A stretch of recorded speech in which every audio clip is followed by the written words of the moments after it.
Will the students who are intimidating Jewish students just because they're Jewish be expelled?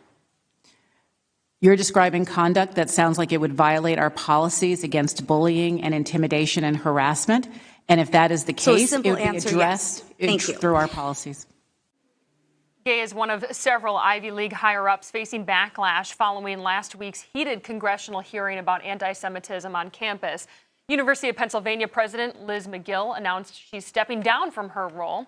Queen City News Chief Legal Analyst Khalif Rhodes joins us now. So, Khalif, there's a lot going on here, but how did we get to this point? Anytime you walk into those hearings, there most of the time is an fallout from what happens during the hearings. And so those folks have availed themselves, MIT, Penn, and Harvard, to grilling. And that grilling was tough questions. And I'm not sure the direction in terms of a number of folks were asking and where they were trying to go. It did sound like all of the presidents had a line that they were attempting to get out in terms of the way they were approaching it. And a lot of that is normal in terms of what you are allowed to say because you can't address specific individual issues. But the public outcry took issue with the University of Penn's comments. But she already had her issues before anyway. There was mounting pressure for her to resign previously. So she's not equally situated to the Harvard president at all, who previous to this had no history or no issues. But what I can tell you is it was heated for sure, and that Stefanik and her had back and forth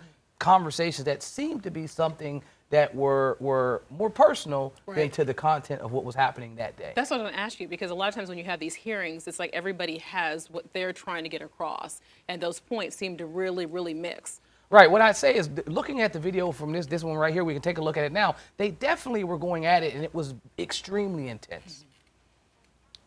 It is a context-dependent decision, Congresswoman. It's a context-dependent decision. That's your testimony today. Calling for the genocide of Jews is depending upon the context.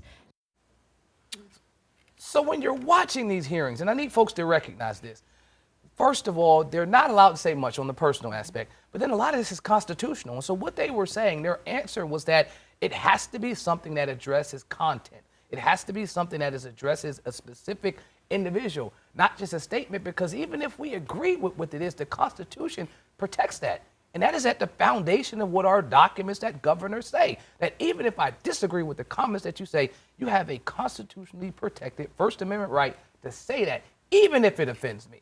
And that's what the presidents were attempting to say. And they wanted them to give a very basic, short answer to something that's an extremely complex response. Like a yes or a no. Right. It's not a yes or no, because what you're saying is, you want me to say, yes, they should be removed from campus.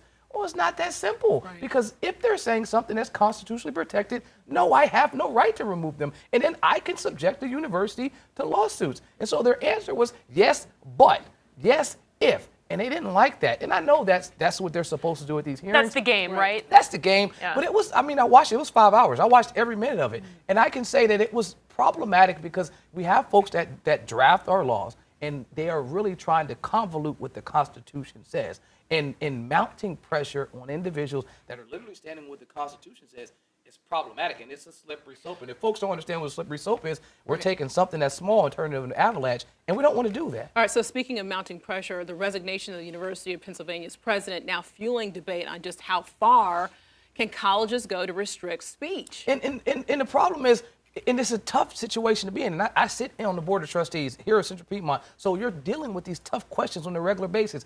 When you're trying to figure out how do I protect an individual or a group of individuals that are being attacked and harassed while still balancing a person's constitutional right, that's not an easy question. That's something you could debate for hours and clearly not answer in 2 seconds. But you want to make sure that you put the time that's necessary to do that. And I think what they're saying is we're doing that. Folks want a right now answer to something that takes months, years, or weeks at least to address. Well, I have to say, you had 3 minutes and you did a great job giving us context of what is going on. So thank you, Khalif.